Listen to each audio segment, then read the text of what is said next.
ভিডিওতে ক্লিক করার জন্য আপনাদেরকে জানাই অসংখ্য অসংখ্য ধন্যবাদ। আপনারা দেখছেন আপনাদের প্রিয় YouTube channel West Bengal DA salary. তারিখ পে তারিখ কেন ডিএ মামলার শুনানি হলো না সুপ্রিম কোর্টে, ফাঁস হলো আসল কারণ ফাঁস হয়ে গেল। বিস্তারিত জেনে নেব, ভিডিওটি সম্পূর্ণ দেখবেন। এখনও পর্যন্ত যারা চ্যানেলটিকে সাবস্ক্রাইব করেননি অবশ্যই চ্যানেলটিকে সাবস্ক্রাইব করে পাশে থাকা বেল আইকনটিতে প্রেস করে রাখুন পরবর্তী লেটেস্ট আপডেট পাওয়ার জন্য। তারিখ পে তারিখ বলা হয়েছে, তারিখ পে তারিখ কেন বারবার তারিখ পে তারিখ হচ্ছে, কী কারণে? অন্য সব মামলা হলে রাজ্য সরকার আগে হয়ে যাচ্ছে রাজ্য সরকারি কর্মচারীদের, কিন্তু এই সরকারি কর্মচারীদের যখন টাকা দেওয়ার ব্যাপার হচ্ছে মানে ডিএ মানে দেখতেই পাচ্ছে যে সরকারি কর্মচারীদের এটা ন্যায্য পাওনা, এই জন্যই কি সরকারি কর্মচারীদের ডিএ দেওয়া হচ্ছে না বা তারিখ পে তারিখ হয়ে যাচ্ছে এই ডিএ ইসের ফলে।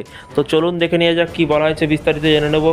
119 দিন পর সোমবার ডিএ মামলা শুনানির জন্য ওঠার কথা ছিল সুপ্রিম কোর্টে, তবে এবারও কিন্তু শুনানি হলো না। প্রতিবারের মতো গতকাল কিন্তু বিশেষ চালেই কিন্তু সুপ্রিম কোর্টে মহার্ঘ ভাতা মামলা আরও কিছুদিন চেয়ে নেয় রাজ্য সরকার, আর তার জেরেই কিন্তু সেই ঝুলেই রইল ভাগ্য। কেন এবার ডিএ মামলার শুনানি হলো না সুপ্রিম কোর্টে, প্রশ্ন তো উঠছেই। এর আগে 12 বার ডিএ মামলার শুনানি পিছিয়েছে সর্বোচ্চ আদালতে, এবার সুপ্রিম কোর্টে পিছিয়ে গেল বাংলার সরকারি কর্মচারীদের ডিএ মামলার শুনানি।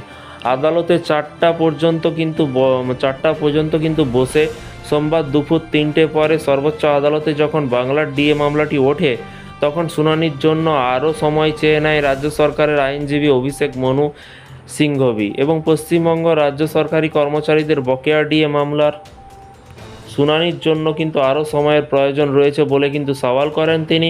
Confederation of state government employee আইনজীবী ফিরদৌস আমিন জানান, 60 নম্বরে নথিভুক্ত ছিল পশ্চিমবঙ্গ সরকারি কর্মচারীদের বকেয়া ডিএ মামলা। সুপ্রিম কোর্টে 5 নম্বর আদালত কক্ষে বিচারপতি হৃষিকেশ রায় এবং বিচারপতি SBN ভাড্ডির বেঞ্চে কিন্তু এই মামলা ওঠে। মোট 60টি মামলায় নথিভুক্ত করা হয়েছিল, আর সব শেষে ছিল কিন্তু সরকারি কর্মচারীদের ডিএ মামলা। রাজ্য সরকারি কর্মচারীদের আইনজীবীরা ডিএ মামলার দ্রুত নিষ্পত্তির জন্য সওয়াল করেন, ওইদিকে রাজ্যের আইনজীবী আরও কিছুটা সময় চান।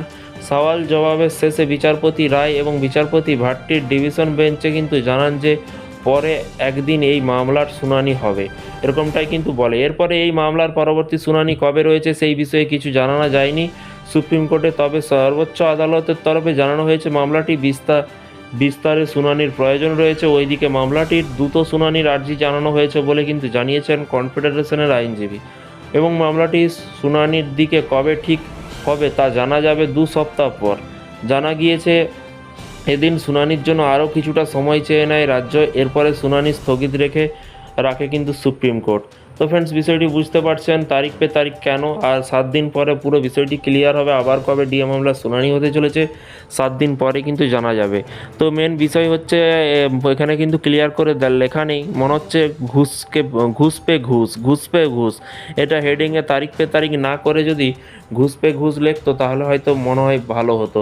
আপনাদের মতামত নিচে কমেন্ট বক্সে কমেন্ট করে জানাবেন। আমার মনে হচ্ছে আইনজীবীদের টাকা পয়সা খাওয়ানো হয়েছে রাজ্য সরকার, কারণ বহু টাকার ব্যাপার, যদি 1 কোটি টাকা দিয়ে দেয় আইনজীবীকে তাহলে তো সে সারা জীবন বসে বসে খাবে। যেই টাকাটা আইনত যেই টাকাটা সে সারা বছর ধরে রোজগার করবে, সে হয়তো কয়েক মিনিটে শুধু মুখে বলে দিয়েছে তারিখ পে তারিখ বা শুনানি আরও সময়ের দরকার বলে দিয়েছে, তাই হয়তো সব সেটিংয়ের ব্যাপার, সেটিং পে সেটিং এরকমটা একটা মনে করা হচ্ছে। আমার মন্তব্য আমি বললাম, আপনাদের মতামত নিচে কমেন্ট বক্সে কমেন্ট করে জানাতে ভুলবেন না। থ্যাংক ইউ ভিডিওটি এতক্ষণ দেখার জন্য।